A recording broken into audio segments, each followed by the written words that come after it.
I talk to companies all the time about the importance of branding, but rarely do I talk to an industry like yours at a time like this when branding couldn't be more critical. I'm not here to tell you the end is nigh or that telecom is dead. You've heard that all before.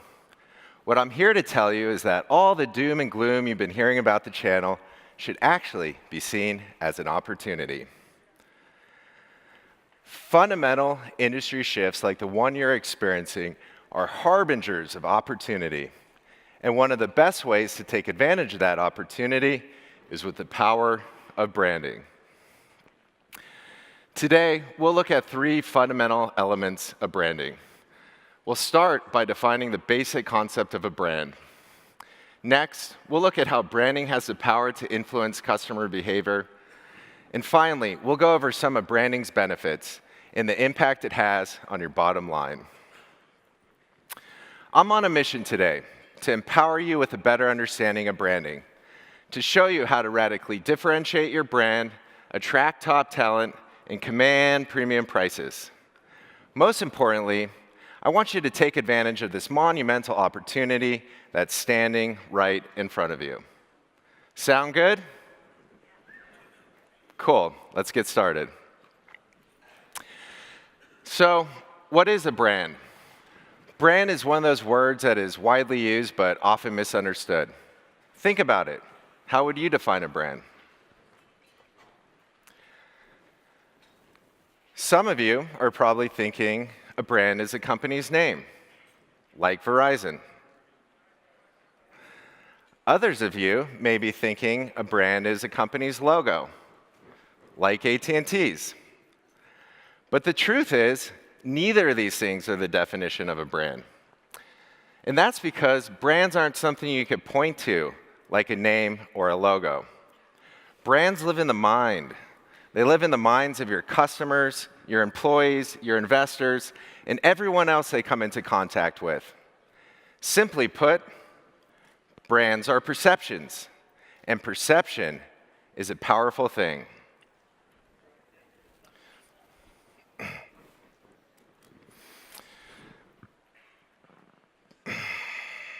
Take a second to think about your brand and how it makes you feel.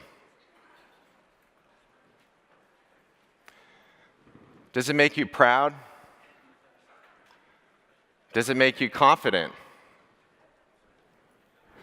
Or does it make you cringe a little? The fact is, when it comes to your brand, you could do one of two things. You could pretend it doesn't exist and hope for the best, or you could acknowledge it, invest in it, and reap the rewards. I might be biased, but I tend to think the latter is a better course of action. Now let's get back to this idea of perception. There are two fundamental truths about perception that make branding so powerful. The first is, perceptions are reality. As far as our brains are concerned, there's no difference between what we perceive and what is real. The things we see, hear, and feel are really just electrical signals being interpreted by our brains. But we perceive them to be real because we must, in order to survive. The second truth is, perceptions are malleable. That is, they can be shaped. Our brains want the world around us to be rational and meaningful, so we unconsciously allow our perceptions to be influenced by external stimuli. Research has shown that the mere color of your logo could influence the way people perceive your company. For example, the color blue evokes feelings of confidence, trust, and reliability, whereas the color red inspires expertise and reliability.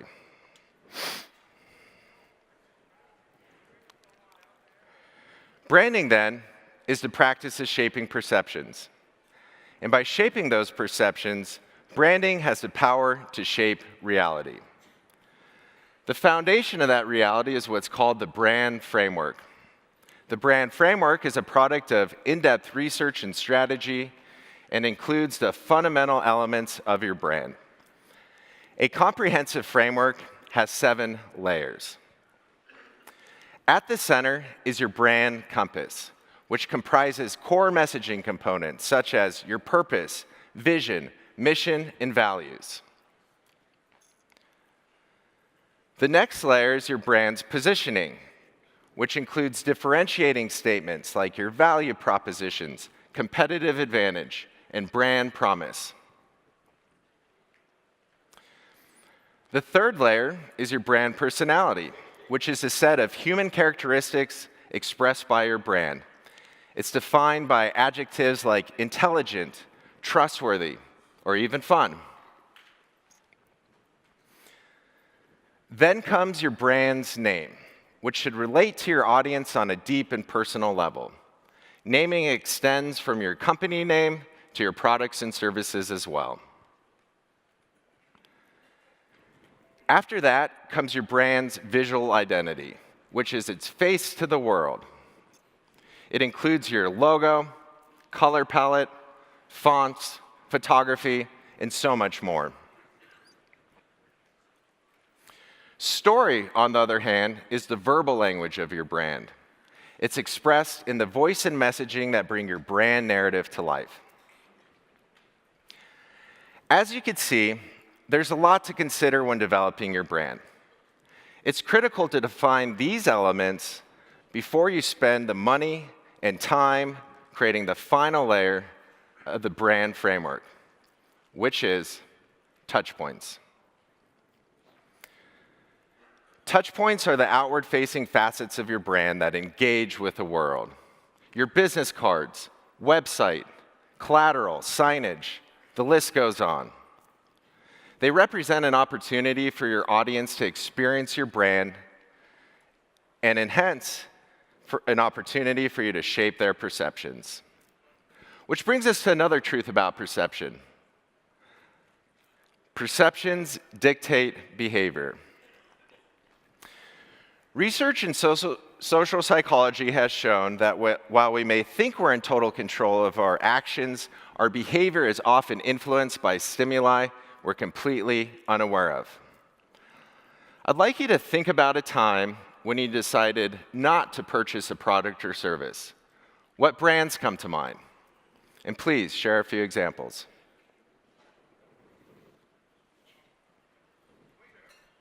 What was that? One more time? Lexus? Kleenex. Kleenex, thank you. Anyone else? Anyone down here?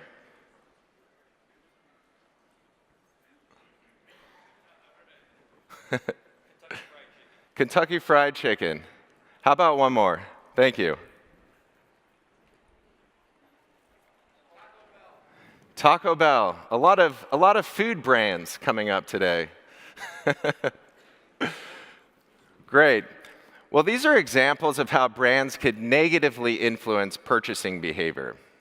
And just because a brand was mentioned today doesn't mean that there's something inherently bad or wrong with the brand. It just means that certain people in the audience have had negative perceptions of that brand.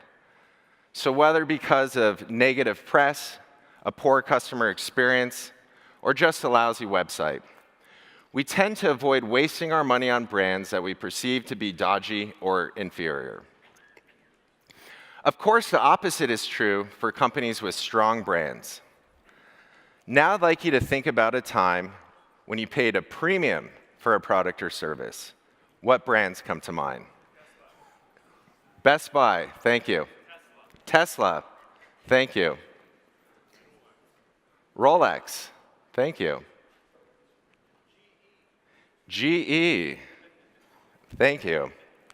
Any more? How about one more? Apple. I was looking for that one. Great. So these are examples of how we're willing to pay a premium for brands because we perceive them to be of high quality. The real difference between premium brands like Apple, which happens to be one of my favorites as well, is that they've purposefully built the idea of quality into their brand experience. Every single one of their touch points has been architected to evoke quality, from their products and packaging to their in-store experience. Over time, they've shaped customer perceptions, and in turn, their willingness to pay premium prices, even $1,000 for a mobile phone. As you can see, there's a lot at stake when it comes to how your brand is perceived. Unfortunately, too many companies see branding as just another marketing expense. So if there's one thing you take away from my talk today, is that branding is so much more than just a tactic. It's a long-term strategy that yields measurable returns throughout the life of your company. Let's now take a look at some of the returns that you'll get from your branding investment. Firstly, branding allows you to attract ideal customers. Central to any branding initiative is in-depth research, which allows you to precisely identify which types of customers are most valuable to your brand. Secondly, branding helps you to differentiate your business. It gives you an opportunity to define what your business does best and to own that competitive advantage in such a way that no other company can compete. Thirdly, branding enables you to close more deals. Ask any salesperson, and they will tell you, well-defined brands are just easier to sell. It's like the difference between trying to sell an old jalopy and a brand new BMW. Is there anyone in the audience who wouldn't want to command higher prices? I didn't think so. Branding enables you to position your company as an industry leader, allowing you to increase the prices for your products or services. Another benefit of branding is that it helps you to attract top talent, which is something you may not have considered. But the fact is, the best talent wants to work at the best brands.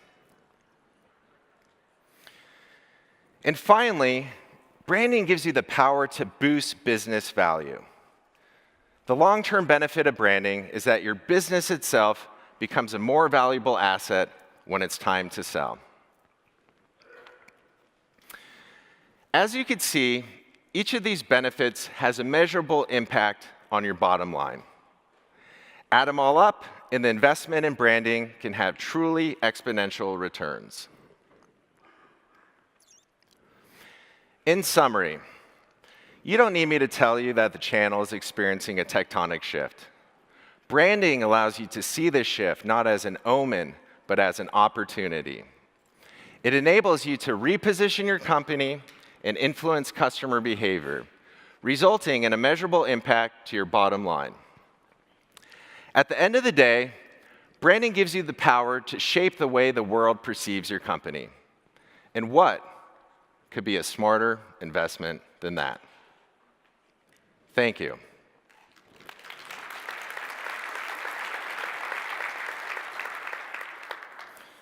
I'd love to connect with you. I've put some of my contact information up here on the slide. You could take a photo of it if you're interested and reach out to me. We have our company website up there, ignitebrands.com. I encourage you to check it out. We have a ton of resources on branding on our website, many articles, rebranding guide, checklists. It's all there. It's free to access, so definitely check that out. And you can also reach out to me directly at brian@ignitebrands.com, or find me on Twitter. I'm very active on there, and I'm always giving away tips and tricks when it comes to branding and marketing. So thanks again. It's been a pleasure.